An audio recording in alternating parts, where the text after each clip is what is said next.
Welcome to our fourth panel. This panel is going to, and I'm Joel Reidenberg, here with Clip. This panel, we are going to be focusing on consent models and technological complexity. We heard a little bit about it earlier this morning, some of the issues with consent and user control, whether it's effective or not. And we really thought that this, at the end of the day, would be a good opportunity to visit some of these issues.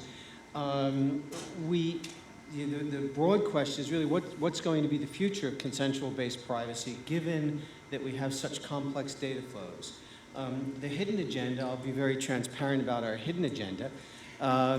Clip, Carnegie Mellon, and Stanford are engaged for a 3.5-year period. We're about in the middle of it right now, under a National Science Foundation grant, looking at making privacy more usable for consumers or online users, and looking at developing, we're in the midst of developing some technological tools to improve the way notice works for your users. So that's sort of one piece of this. So it was kind of stimulating our thinking about having this as a session.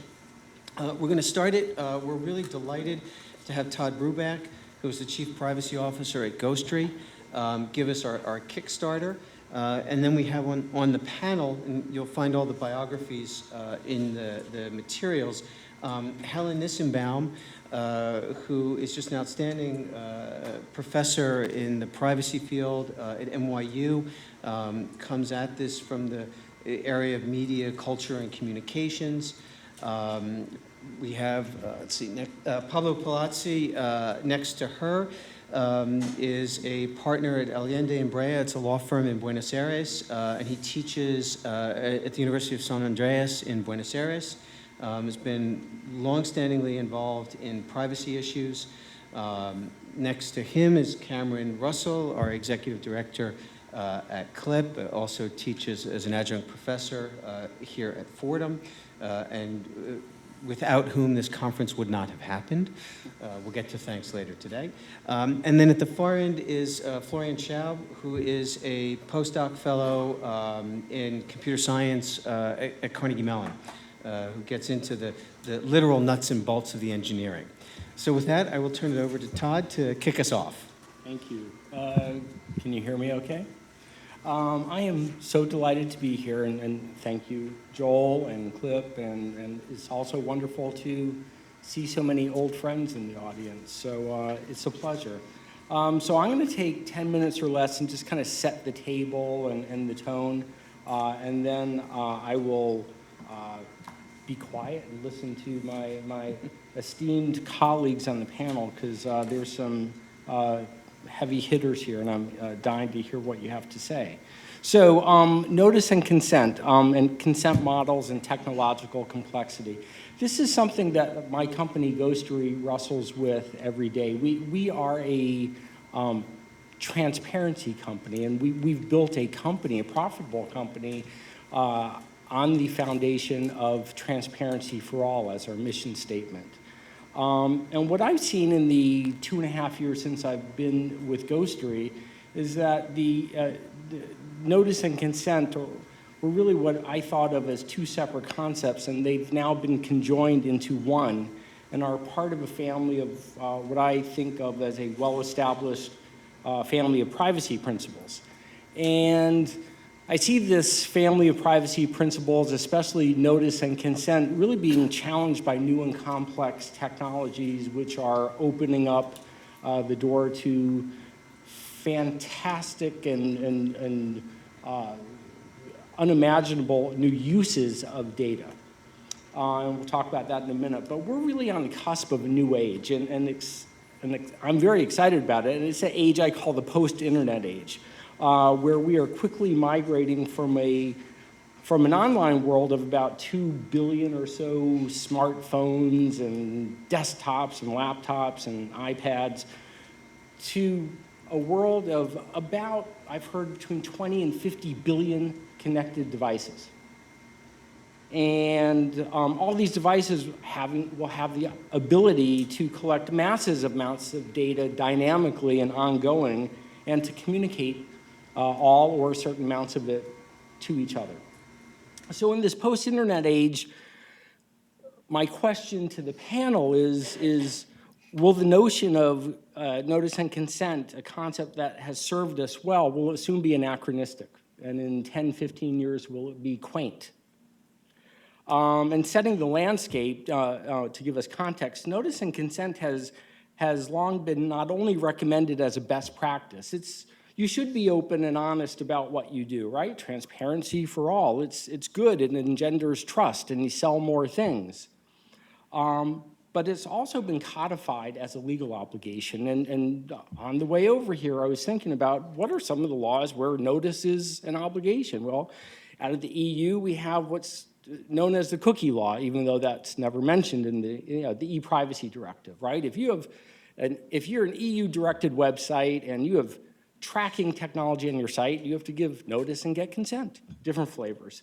You've got the self-regulatory program for online behavioral advertising in the US, Canada, and the EU. You've got the proposed general data protection regulation in the EU coming with an obligation to be open and honest.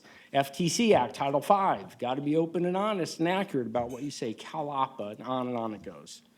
Joan, CalAPA, a little nod to California. So it's there, it's in law, but there's a commonality between all of this legislation. And what is that commonality? It's that all of these laws were designed to solve a problem retroactively or address something retroactively. Laws by definition, I mean, I've been in the legal industry for, 26 years, and it kind of dawned on me, it's a very retroactive or reactive profession. I know that was an epiphany to me, but maybe self-evident to you. And the issue with all of these laws is that because they're solving a past problem, they are not architected to look forward to and be adaptable and flexible for new technologies and new uses. So this is a limitation of the laws. For example, is the Video Privacy Protection Act of 1988 really the right law to apply to streaming online movies? I don't know, maybe not. It's a matter of context, and this is something I want to hear from you, Helen. Another example, the e-privacy directive, I mentioned it earlier, requiring notice and consent for website tracking. It was written and implemented well before the advent of this thing called apps on smartphones. Well, guess what? The e-privacy directive talks about tracking online, cookie-based tracking. Apps don't have cookies. Apps use other things to track you besides cookies. So how is notice and consent applicable within apps? So there's challenges. Notice and consent doesn't fit neatly into these fast-paced new technologies coming right at us. And by example, we have these very large global sort of technologies coming at us. And I mentioned one earlier, the Internet of Things and 50 billion connected devices. Is how do we implement notice and consent in a meaningful way in connected devices? I've heard some thought leaders say through an algorithm. Is that possible? So we have our data scientists trying to figure that out. We have other people say maybe it should be contextually based. But what about drones? CCTV cameras, to name just a few, and virtual reality coming at us quicker than we know from Microsoft. Incredible innovation, but privacy issues will be part of it. So I know I'm running out of time, but how can we give sufficient notice so that consumers can be well informed so they can make meaningful consent in light of this new world that I'm calling the post-internet age? Is there a lawyer that can trademark this for me? Anyone? I see Walter. You can do that for me, Walter. So, and further, what about downstream privacy principles even after the notice and consent riddle gets solved? How do we deal with things like withdrawing consent in this new post-internet age? and use limitations and data retention. And then, you know, I was talking about all this to my wife this morning, and she said, I don't get it. Do consumers really care? That's a pretty good point. So let me answer my wife's question here, because I thought about it all day. I listened to her. The easy answer is no. But hey, peaceful, you know, happy wife, happy life. The easy answer is no. But Ghostery has strong evidence that consumers do care about notice and consent. And let me close with it and by telling you what that evidence is. Ghostery has a suite of privacy tools. One is a free consumer privacy tool that shows you everyone is tracking you on any website. We have 40 million people have downloaded it. And it's growing. Our downloads are accelerating at 5% a month. We can barely keep up. People want to know. They want to be informed. Likewise, we offer consumers control over this invisible tracking. And what we found is that of the consumers who exert control, they actually go and learn about the companies that are tracking them. And 80% of their privacy preferences are specific to specific companies, not global opt-outs. I don't want that company tracking me. They want to be informed. So notice actually has a meaningful place, but the challenge is how to marry it up with these new technologies. So, you know, companies like Ghostery are doing some innovative development with notice and consent tools, and we just launched a notice and consent tool for apps to comply with the e-privacy directive. And soon companies I know will crack the Internet of Things code. But much more needs to be done. There is a tremendous place for academic research, such as that being done here at CLIP and Carnegie Mellon University. And you play a very important role in understanding what models of notice and consent are most effective and meaningful. So please keep up the good work. As well as commentary by my esteemed colleagues and thought leaders and philosophers. I put you in this category. And fellow panelists. So I am going to hand it over to you, but I just want to kind of set the table. In closing, I'm going to ask a question. You know, given the post-internet age, as a world where we live, a world of Internet of Things and CCTV and drones and apps, is the notion of notice and consent outdated? Or is there a way we can make it a flexible principle and notion to adapt to this new world without breaking up our family of privacy principles? Just a small question to start with. Actually, before I let them start answering your question, I have a quick one for you. Of the 40 million who've downloaded Ghostery, roughly what percentage of them exercise some control? You gave us the 80% of those who did, you said, are very specific. They're making clear, specific choices. But is that 80% of the 40 million are doing it, or is it a small number? No, it actually is a very, very small number, and I don't have the number. I have the percentages. It's less than 1% actually do something, so have an express exercise of control, do something. But of that, say 1%, 80% of them do it specifically. It's interesting. It's really a tremendous thirst to know what's happening, but not as much action on what they do once they know. Right. Yeah. So for your first question, I'm actually going to ask maybe if Helen, you want to take a stab at it, because I mean, in a way, Todd is suggesting because of these devices, there's the implication I heard from your question and from the tenor of your Kickstarter was that you're implying with 40 million connected devices going to happen soon, notice and consent just as a concept isn't going to work anymore. As a one-size-fits-all, it's not going to happen. And anytime someone talks about one-size-fits-all, I always think of Helen and contextual integrity. So, Helen, do you want to react? I don't not going to bring up contextual integrity yet, because I think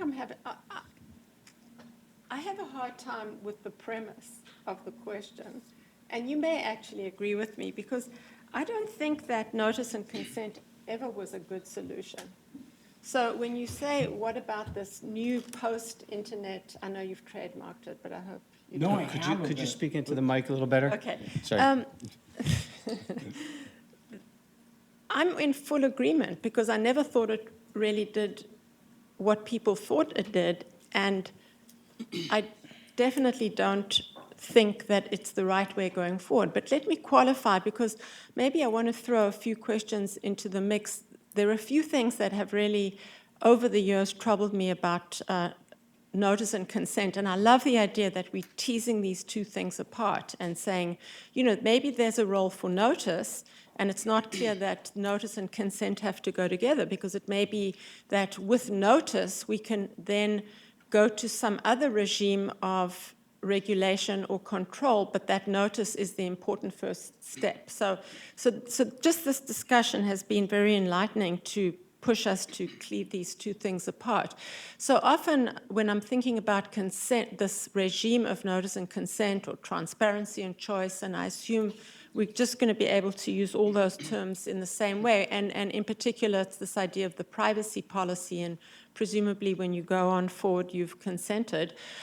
I want to ask two questions. One is, what counts as consent? Like, what counts as you having consented to something in particular? And maybe even more importantly is, what is it in the past few years that we've hoped to achieve, and I'm talking specifically about privacy, with this regime of notice and choice? What are we trying to achieve, and why do we think that consent is the way to achieve that? And that's when I always come up short, because the answer to that question of what do we hope to achieve could be a range of things. It could be we want to allow people to control information about themselves. It could be that we want people to promote their interests because they are in the best position to promote their interests. And this is now where contextual integrity comes into play. You might say, maybe this is the approach to achieve contextual integrity. And it seems to me that depending on what it is that you hope to achieve through consent, then we can come back and say, is notice and choice, or is notice and consent the way that we're actually going to achieve what we set out to achieve? I'm going to stop talking now, but I want to offer afterwards, when everyone's had a chance, I want to come back and look at some cases in society where other places in society where notice and choice actually reigns, and which of these are good comparisons to the privacy, including this new world of privacy with Internet of Things and devices and mobile networks and so forth. Anyone want to take a stab at any of those questions? Any of the above. Maybe I can add a little bit to that. So first of all, I would agree with Helen that Could you speak into the mic a little Yeah. more, Florian? Thank you.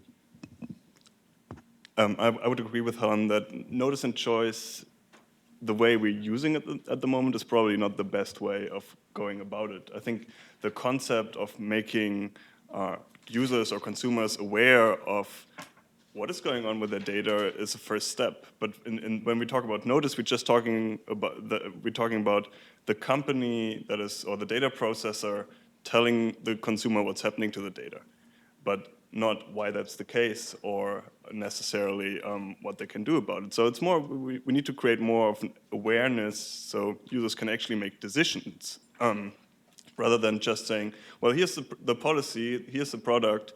If you don't agree with the policy, don't use the product. Because the more integrated devices we will have in the Internet of Things, the less that will be an option. And it's not an option today.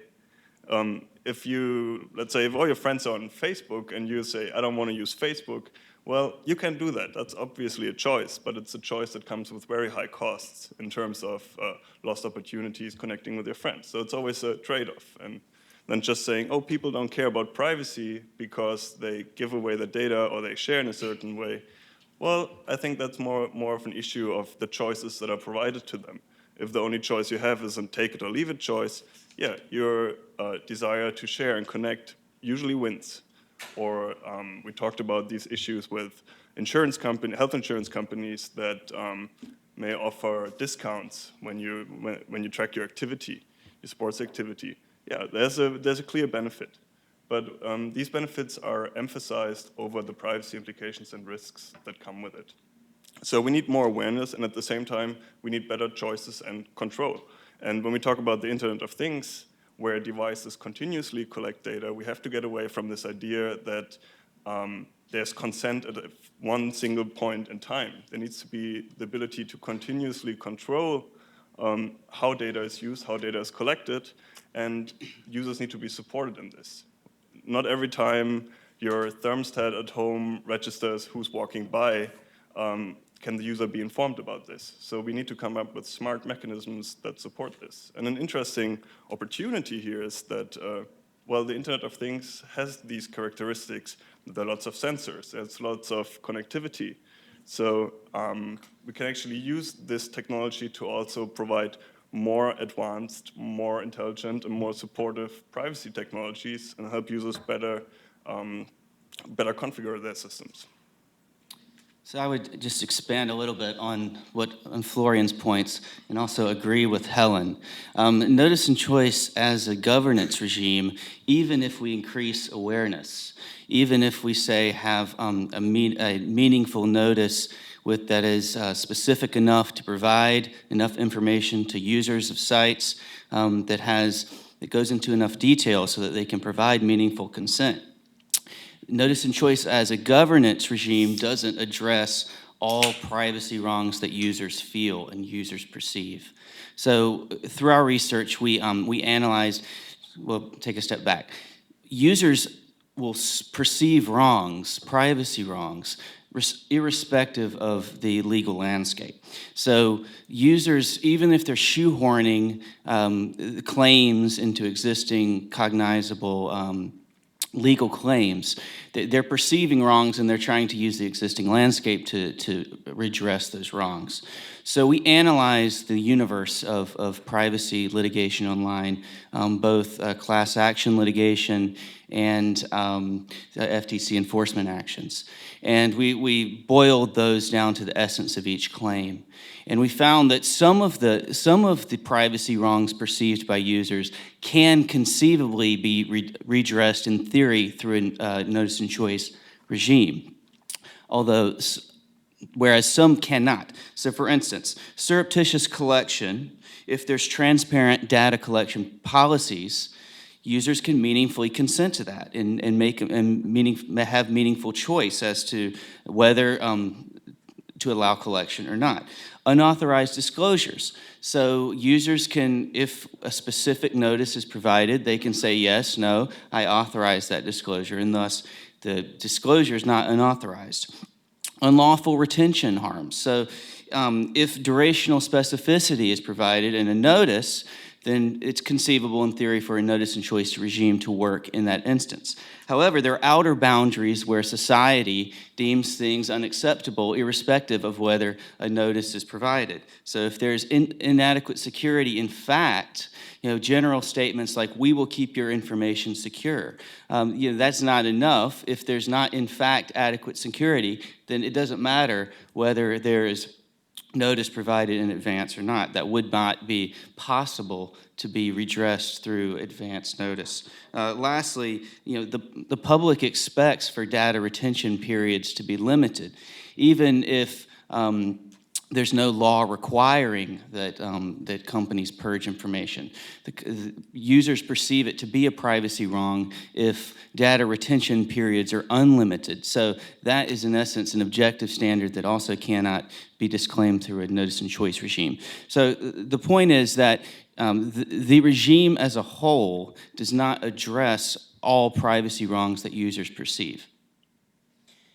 So, Pablo, let me ask you. I mean, I'm hearing a couple things coming out. One, increased meaningful awareness is an important attribute that's missing right now, that needs to be improved. But that's, and increasing choices and some degree of control, but that may be very problematic when we have 40 billion devices connected. And it sounds like we're hearing there's sometimes when we think consent is really necessary, other times when consent really, it's not. You need a hard and fast rule, perhaps. We're approaching this, I think, very much from an American contracts way of thinking, if you will, that tends to be very heavily ingrained, at least here in the United States. I know, Pablo, you've been thinking about this in the Argentinian context in terms of what is consent, what counts as consent in other legal systems. So I wonder if you might comment on that. Well, yeah, what I've seen is a trend, at least in Argentina, to try to find more flexible solutions to consent. So if we take a look to the Argentine Data Protection Act, you'll see that it's based on the EU model. So one of the main requirements is notice and consent. But in the last years, the regulator has been adopting certain regulations where they start to introduce some flexibilities in consent. For example, last year they enacted a CCTV regulation, which regulates the capture of image, sound, or video by cameras used for surveillance, like that camera you have there on the back. And they understand that that's data processing. You are processing data from people you are capturing. So they said that the first rule, the standard, will be consent. Of course, you can request consent to everybody. So they said that there are exceptions. And the first exception will be that for notice, you don't have to provide individual notice and just put in a sign saying that we are filming you and this information will be stored for a certain time will be enough. So that's an exception to the rule of notice. And then they also created an exception for consent. The regulation in Argentina says that if you are filming in a public space where people assume that there's no privacy, you don't need consent. If you are filming a private event, also you don't need consent. And if the government is using the camera for surveillance, you don't need consent also. So what I see is that the DPA, the Data Protection of Argentina, try to flexibilize, try to introduce some flexibilities in the consent rule and the notice rule. And they did the same with a drone regulation that was approved this week. I think it's the first regulation addressing privacy by using drones. And they basically import the same rules I just told you to a drone, because a drone with a camera is a mobile camera. And they said that if you use the drone for a private event, like a party, you don't need consent. So if you have a wedding and you have 500 guests, you don't need to make the 500 guests sign a notice and consent form, because there's an exception. You assume that they will be filmed. The same for a private place where you will use your drone inside your house or your place. And the regulation also accepts that you may, in the boundaries of the place, you may film external parts, and if it's not unreasonable, that's legal. And the regulation also said that you should be careful in not to do an invasion of privacy on someone else. So, because this regulation has also a second part, which is for non-commercial use. Like if you go to the toy store and you buy a drone and you're just playing on your home, you don't need to comply with any consent rule, with no an exception. But if you use it commercially, you'll have to comply, and you have an exception for the consent rule. And that's a third regulation that was approved 1 month ago. It's a regulation for mobile apps. Actually, it's not a regulation, it's a recommendation from the Data Protection Agency. And they deal with the issue that in mobile apps, you don't have space to show notices because the screen is too small. So they give a lot of recommendations about trying to find a layer approach where you may give the user very short notices of what we do, this is what we do, this is what we don't do, and then if you want to read the 50 pages of the privacy policy, they may show you a link, and you go to that link. They also recommend using icons and windows where if you will do some action with the app that will involve giving out some privacy, like sending information, you may click OK in a window. So, for example, the application will say you are going to share health data with your social network. So you may click OK or say no. And they have a bunch of recommendations which are very, very general, and they go to try to have mobile manufacturers and programmers to put some privacy issues inside.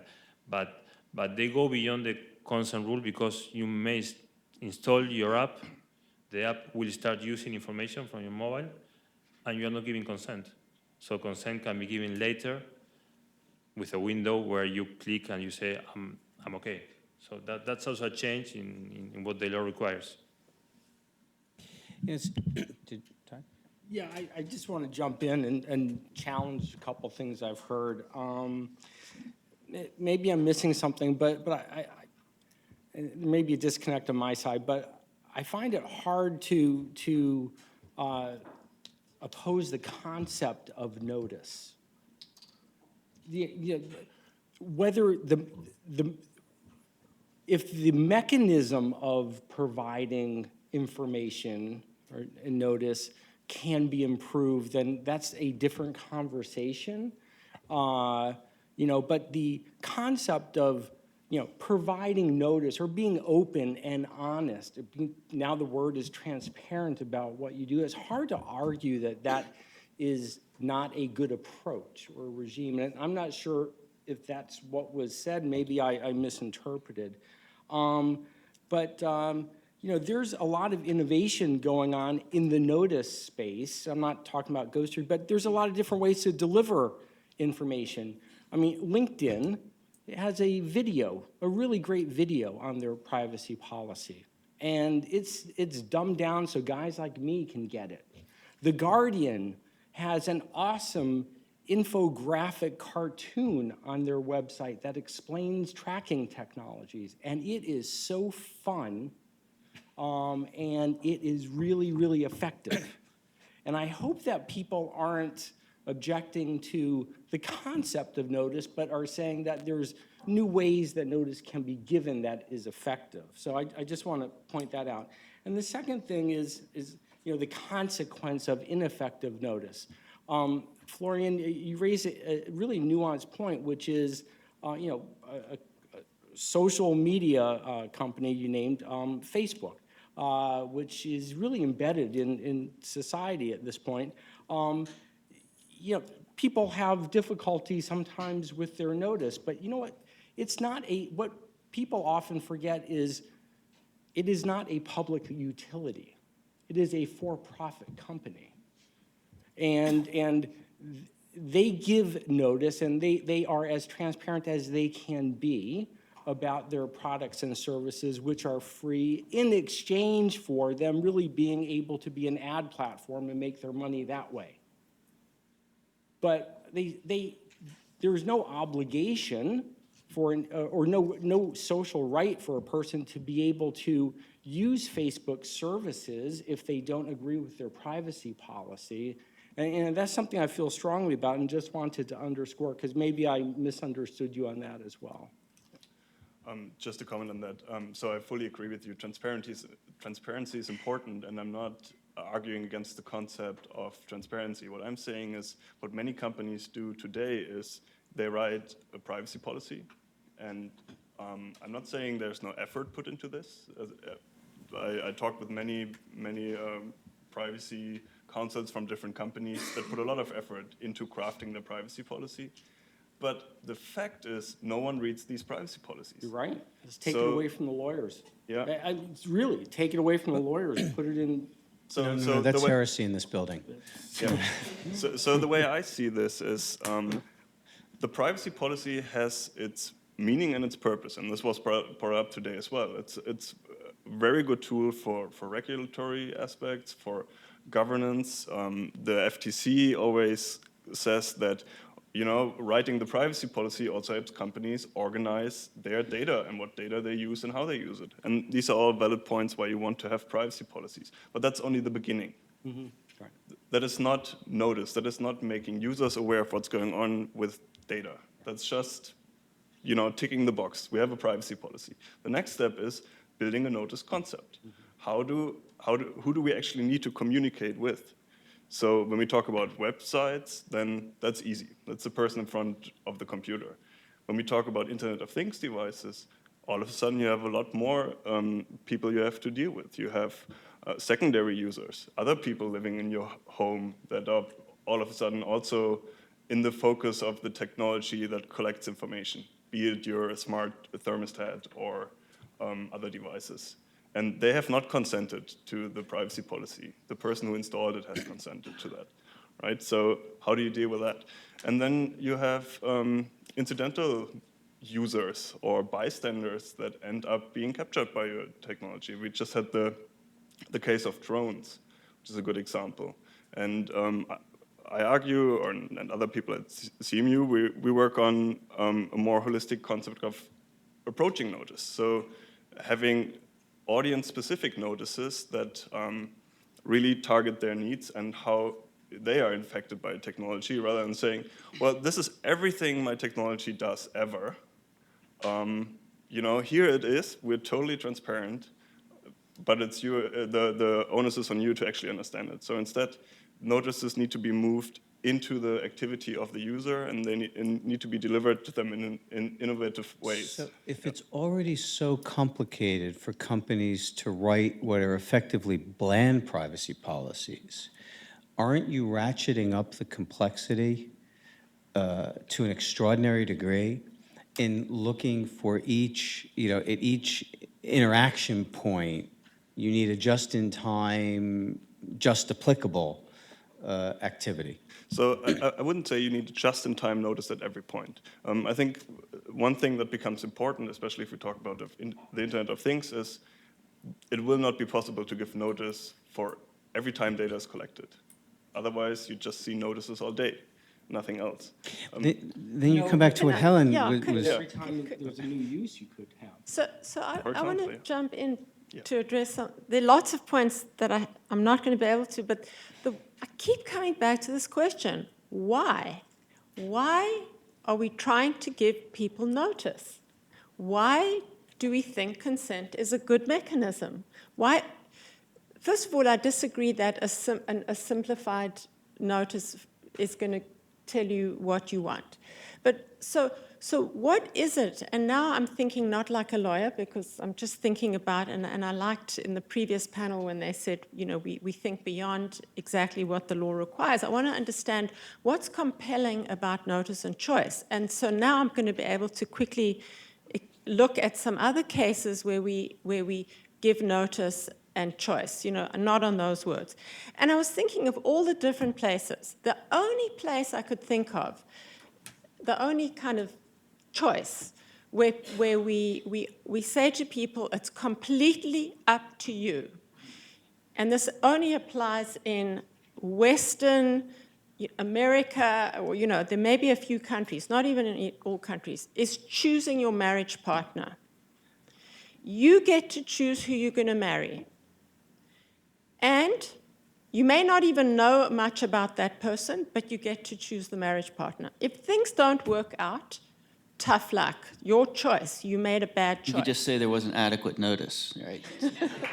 You say there wasn't adequate notice. But why do we give people a choice in that arena, even though they could really be harmed if they make a bad choice? And they could be very unhappy as a result of it.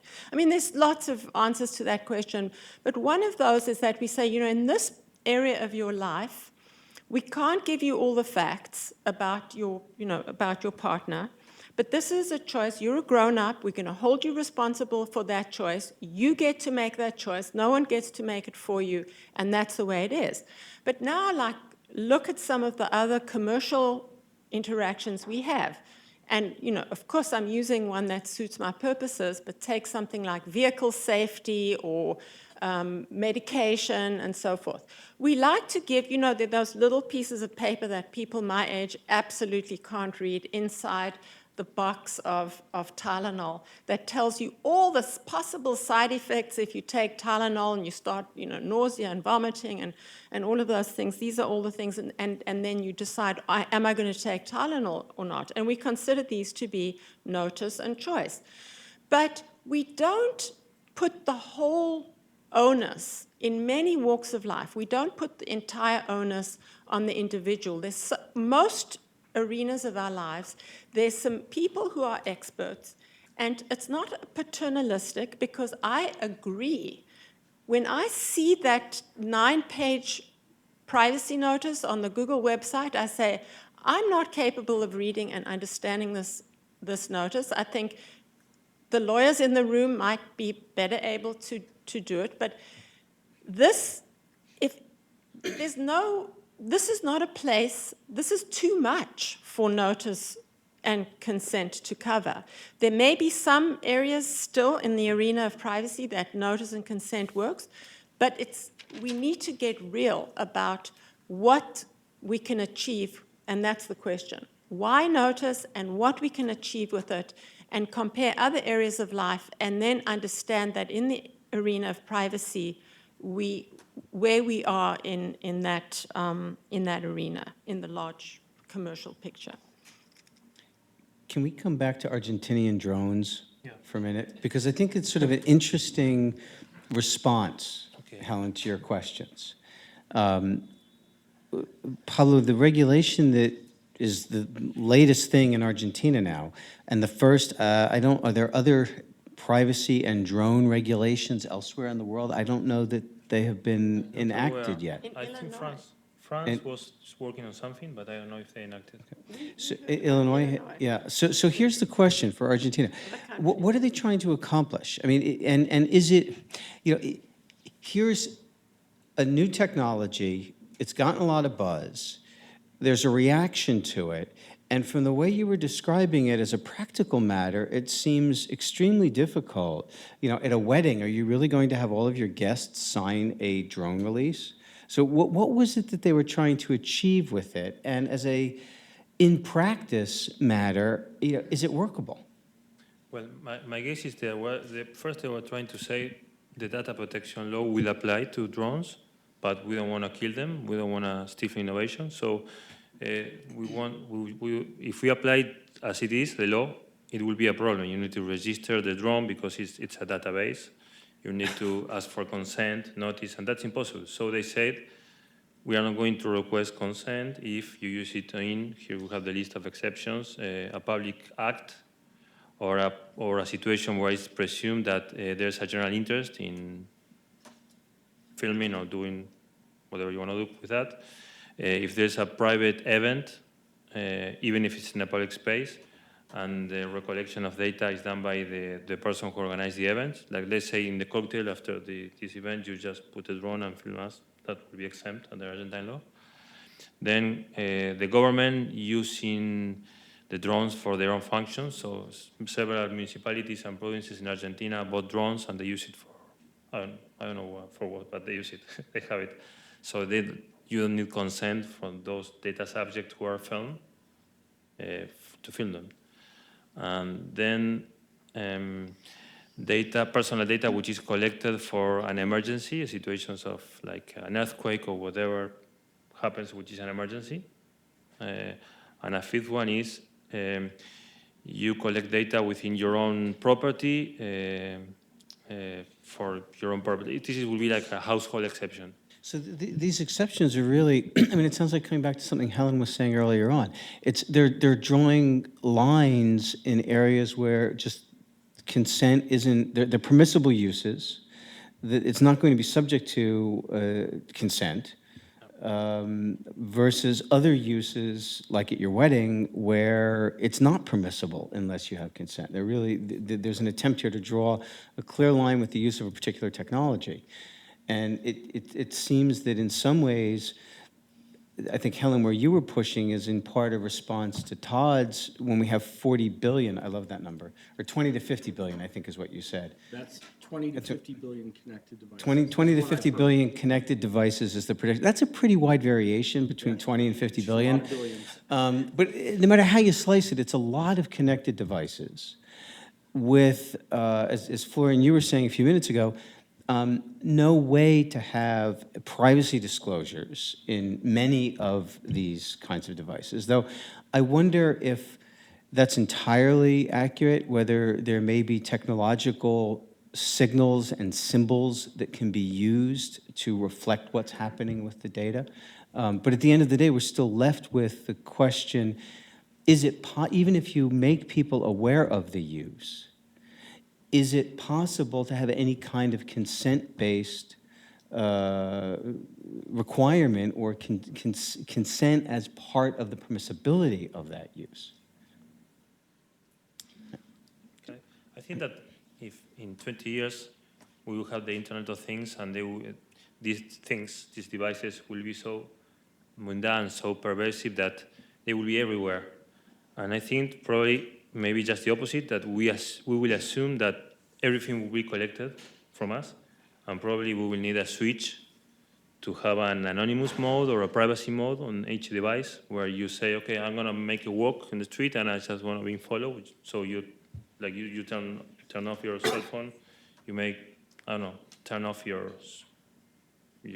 thing, so you're not being followed. You could have the invisibility cloak. Yeah, like in 1886. Like, yeah, in Get Smart, Maxwell Smart. Right? And Cameron was trying to get a word in there. I mean, part of the difficulty in finding the sweet spot for notice is yeah, so if it's on a mobile device, you have to provide it in a way that's accessible on a small thing, right? But also the complex data flows in the architecture will also inhibit the ability to provide this simplified notice, symbols, et cetera, to the user, because it won't be possible to explain all of the things that are happening in the background in a short way. And, Okay, you go. Todd, go ahead. Okay. Yeah, so just a point of clarification, I may have misspoken. To be clear, what I'm advocating is not necessarily simplify. Simple is always good, but creative notice. And that's where my snarky comment, take it away from the lawyers. I'm a recovering lawyer, so I can say it. First step is to admit it. But there's just a 9-page privacy notice is not relevant to me and is not meaningful to me as a lawyer. And you've done the research on how many people read it. I don't know, less than 1%. But I watch a video on my phone, and I watched LinkedIn's privacy notice in the cab. And it was really cool, and I remembered it. And what it does is it makes me trust them. Now I know what they do because I actually saw it and heard it. So that's what I'm saying is that as a concept, there's different ways to deliver the information, and that's what we should be exploring. And Florian, you made a really great point is that in the context of the Internet of Things, there's so many stop points where you can test and have, street signs, right? Signs on the side of the highway every mile, and the same thing for the Internet of Things. It's technically feasible to have stop points where, digital street signs are put up, especially when it's the data may be used in a new way, and then that would trigger an obligation to get some new form of consent or whatever that may be, or control. I think oh, sorry, go ahead. No, go. Well, no, I'm going to repeat because I think I didn't necessarily get the point across, which is, what is the purpose of the notice and consent? In the case, the reason I gave the marriage case was that marriage is, in this instance, a case where what's important to us is that people get to choose. And in the case of the taking various drugs, the fundamental thing is that people kind of get to choose, but we know that none of us, except experts in pharmacology, don't actually have enough knowledge to make the choices that are in their best interests. And so we have two reasons why we could be pursuing notice and consent, or notice and choice, and depending on which one we're devoted to, we may go for different strategies in the internet environment with targeted advertising. All the complexity is already there, way beyond any of us. And I mean, general counsel at various big companies have really struggled with understanding these information flows. So depending on which one of these we believe in, like, we're going to tell people a lot of stuff, and if they don't read that 9-page policy, even though it's boring, tough luck to them, because this is something we're going to hold people responsible for. That's like the marriage case. Or we're looking at the environment and saying, this is way too complex, and we need a model in which some of the burden is lifted from individuals. I think there's still a role for notice and consent, but a lot of that is not going to be burdened onto the individual because we are not able to understand what our interests are. So that's, okay, now. Sorry. Yeah, I think you're making a good point. And this also matches some of the research that, just having a privacy policy link on a website, people think that protects them. Like, they don't read the policy because there's the link, so they must protect my privacy. And that plays into that. I think we need strong regulation that at least limits atrocious use of data. I think no one talks about limiting meaningful, respectful use of data. We had this concept about treating consumers as partners. I think if that's the way how companies approach how they collect data and how they use data, that's fine, that's a good approach. And I don't think anyone who talks about regulation says we need to go further than that necessarily. Then, Todd, you mentioned something interesting. You said you watched this video and was relevant, providing information in a relevant way. The problem with these big, long privacy policies is most of it is not relevant to what you're doing in that moment. You go to a website, you use a device with a very specific purpose. And even if that purpose is just, I want to browse around and go window shopping online, but it's a purpose. And if you're not making a purchase, you don't care about how they treat financial data in that moment. What you care about is only how they treat your browsing data. And what we're trying to do in our research project with Fordham is we're trying to extract these data practices out of privacy policies with machine learning and crowdsourcing. So we give this crowdsourcing for those of you who are not familiar with that. The idea is Amazon has a platform called Mechanical Turk. You can post a small task and people then complete that task and you collect the answer. So what we do is we give them paragraphs of privacy policies, ask them a question about this, and then we aggregate that from multiple crowd workers, and we get an idea of what the policy says in this specific paragraph. And we are working on this to make this a scalable process at the moment. And the idea is that we extract this data and then, for example, have a browser plugin that can highlight you the most relevant things in your current context, or the aspects that are likely unexpected to users. So if I go to Amazon and I'm going to buy something, I give Amazon my address. I give them my payment information. I don't need to read that they collect my payment information and that they collect my address. I just gave it to them. What I want to know is, well, do they use this data for anything else than deliver me a package, right? So unexpected uses, I think that's really the sweet spot where we need to inform about. And then the other thing is, in context, these notices need to be made more actionable. If there's just information, but I don't really have a choice anyway, why would I want to read this? So it's about giving choices. And to some extent, we see this already. I mean, we talk in a way here, it makes it sound like all the companies are bad out there, but that's not the case. Many companies require opt-in before they share data with advertisers, for example, which is, I think, a good practice. And then in the Internet of Things, we need to move away a little bit from, or we need to leverage the whole continuum of timing options we have to show notices and provide controls. So we can ask for consent before data is collected. We can give indications when data collection is taking place, like a location icon that shows the data is being collected. We can also retroactively give the user the opportunity to see what data has been shared or collected somewhere. And I think these are kind of the creative ways we need to think more about notice and choice to reel in this complexity. Or when we buy a toaster that's a connected device, it's going to come with an insert like Helen was describing in the drug packaging that we get, that it will tell you all the different ways it's using data. Let's turn and see if we have any questions in the audience. Yes.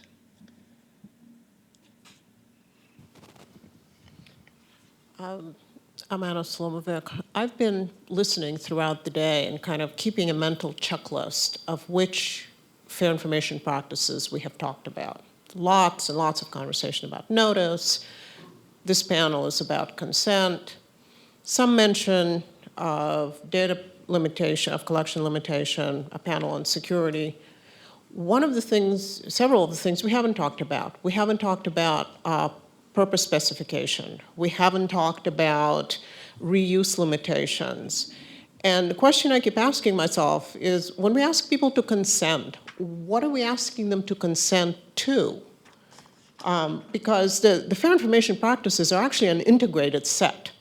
The Tylenol analogy is a very good one, because there is a whole set of stuff that happens before a drug is approved and put on the market. So when the consumer is given a notice and a choice to make about whether to take the drug company is actually held accountable for all the bad things that may happen if a consumer reads the notice and makes the choice. And that's a reasonable action, but what the drug company did is not reasonable. So I don't know whether it's this panel or some other part of the conference, but where does collection limitation and purpose specification and retention periods, where does all of that come into this whole conversation about consent? Cameron, do you want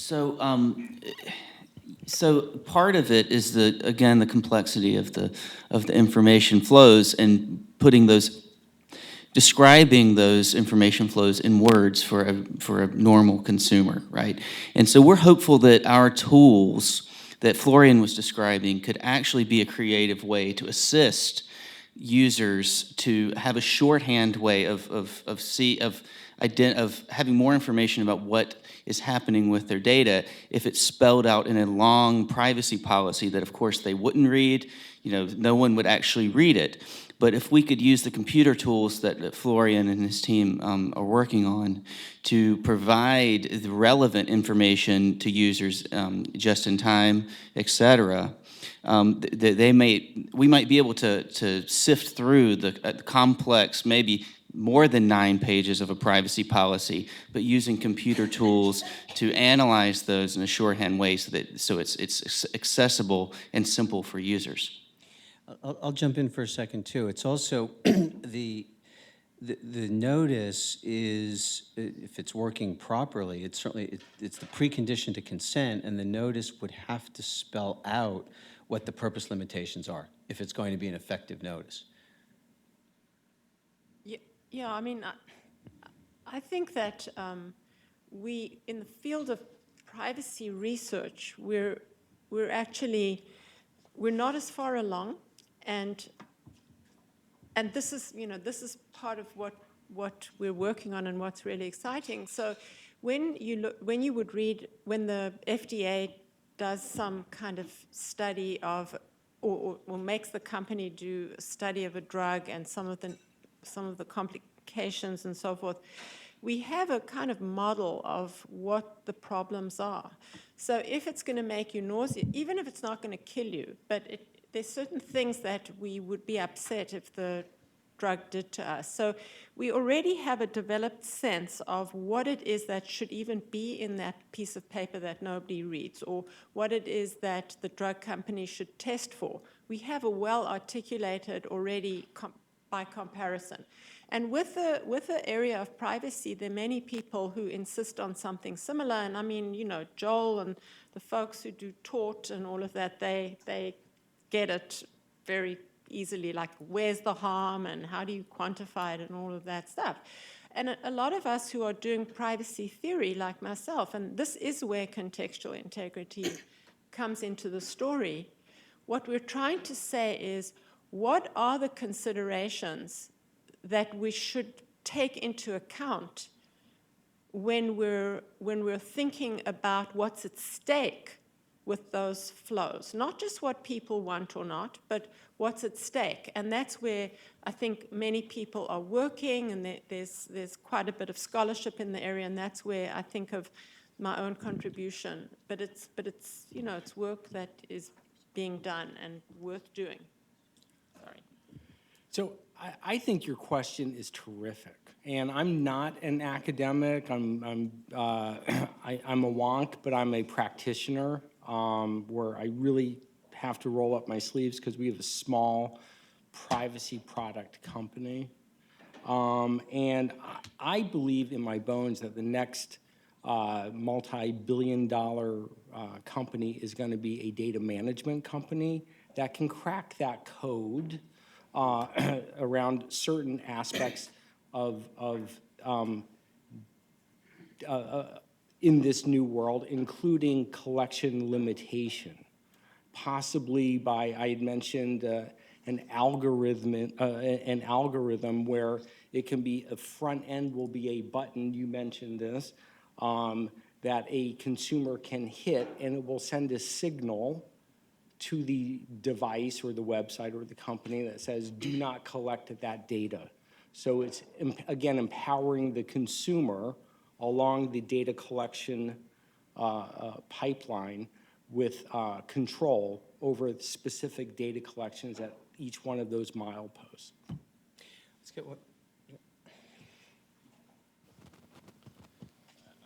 I think it's been a great dialogue in this panel. I just had a question. I don't know who could think of an answer. There's this recent paper by the Working Party, Article 29 Working Party on Legitimate Interest, and maybe to Helen, there's a recognition in that opinion on the fact that consent is more and more becoming a difficult option for certain type of collections, and it's shifting and it's putting a burden on the consumer, which he really shouldn't have to face.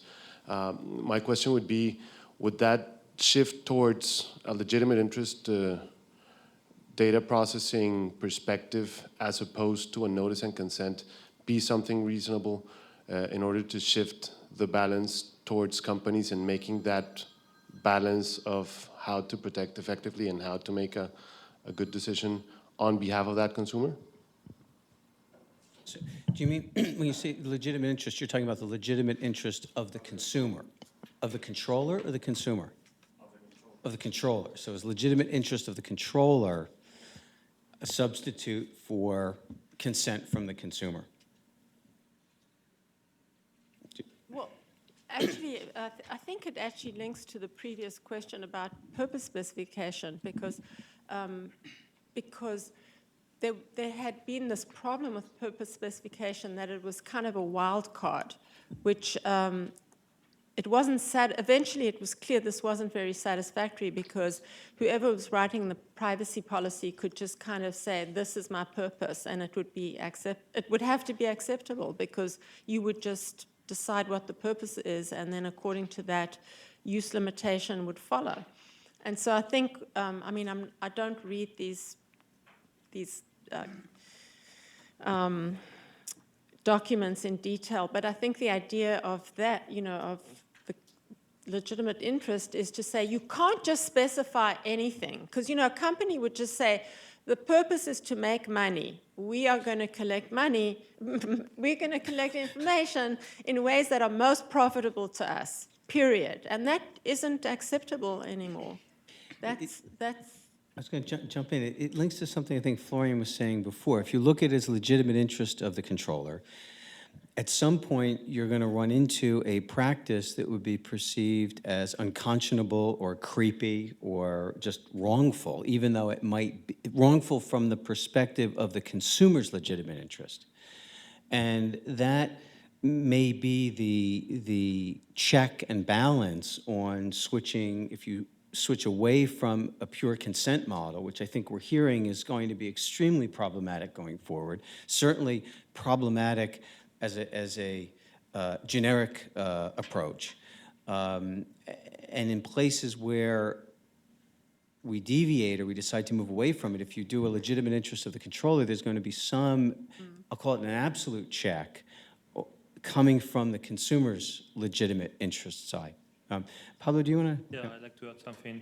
I think that the legitimate interest standard is much more open than the consent standard, because consent is a bit binary. It's yes or no. You have the consent or you don't have it. The legitimate interest requires a balance of the interest of the data controller and the fundamental rights of the data subjects. And that balance is more open if you are, let's say, open to do a good balance. But let's take, for example, the Google Spain case, where the ECJ recognized the right to be forgotten. They mentioned Section 7F of the European Directive, which is the legitimate interest of the data controller, but they said that it cannot prevail over the right of the data subject. So depending on how you do the interpretation, you may shift the balance to one of the other parties. So it's more open, but it's more risky also.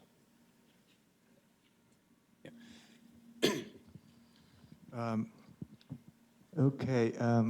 In the European context of privacy, of data protection, the situation is a little bit reversed. Here, the consent is an absolute requirement for processing data. In Europe, it's a little bit opposite. We have about 7 grounds which you can process the data. The legitimate interest is a general term. For example, legitimate interest is a legal act that is obliging the controller to process data.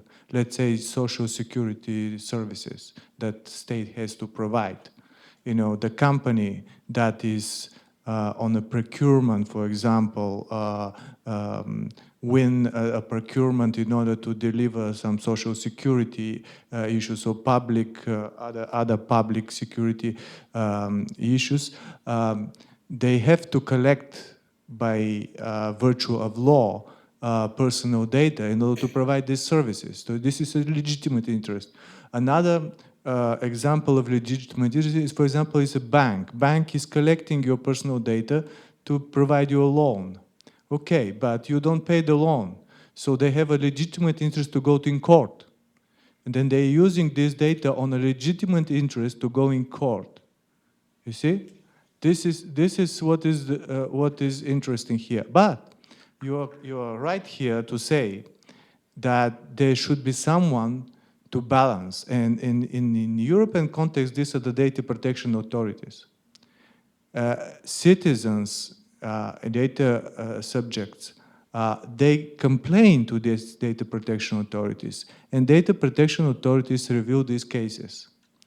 And they are the balanced mechanism, because they will say whether there is a legitimate interest of the controller to process this data for various purposes of the one that they have been collected or not.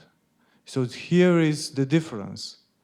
Because in each of these 28 countries in Europe, there are these data protection authorities, which are institutions well equipped with people with knowledge that will review each of these cases, investigate it, collect all the possible evidences, and then based on the evidences, they can say, yes, there is such kind of a ground. But the consent in European privacy perspective is one of the grounds for processing of the data. It is not the basic ground for the processing of the data. And I don't want to really interfere too much into the discussion, but there are some other cases for video typing and et cetera, which probably we can talk after that. Thank you. So let me see, we have just a few more minutes left. Let me see if any of the panelists want to make a couple of last observations. Shocked into submission. Have we decided on whether consent works or not then? For what, exactly, for what? I had promised, we had two panelists who have a hard stop at 5:30, so I promised that we would absolutely end by 5:30, and I have a couple of thank yous and things to say before we completely close. So I'll stop the conversation part of the panel now. And just say a couple of words. First, I think it's really been a fascinating day. We've covered a tremendous number of subjects with a wonderful level of expertise and I'll call it candid conversation in the room. I'm extremely pleased that we did not solve privacy around the world today, because if we had, then I'd have nothing more to teach. My students wouldn't have job possibilities, and we would all just have to go home. So fortunately, we're leaving many things for future days of continued conversations. The conference, I do want to say some special thank yous. First of all, to our speakers. We had just excellent speakers, terrific participation. Our moderators, I think, were heroic. This is not a field that they were particularly well versed in before starting our conversations, and the judges just did a superb job stimulating the conversation. So I thank the three of them. I see two are still here. It was just terrific. This conference would not have happened without the CLIP team. We have an absolutely fantastic group. Cameron, sitting on the panel as our executive director, really just did an extraordinary job putting this together. In the back of the room, Bianca, would you raise your hand, please? Bianca worked tirelessly on thinking about helping us think through some of the panels, speakers, balancing. Tom, who's back there someplace. Tom, yes, Tom is our privacy fellow. Has just done great work. And then we have our student fellows you saw them at the registration desk. If some of you are still here, Liz, I see you in the back, raise your hands. Thank you so much. Really just did a great job. And last, and certainly not least, perhaps most important, are our benefactors and sponsors who've really made all of our work possible. I really asked you to take a look in your materials. We have an acknowledgement page there where we've really listed the people and the organizations that over the last couple of years have just made everything that we do possible, and we're extremely grateful to all of their support. And with that, I will close the conference at 5:30 on the dot and invite all of you to join us right this way, right, for a little cocktail reception. So thank you all, and please join me in thanking the panel.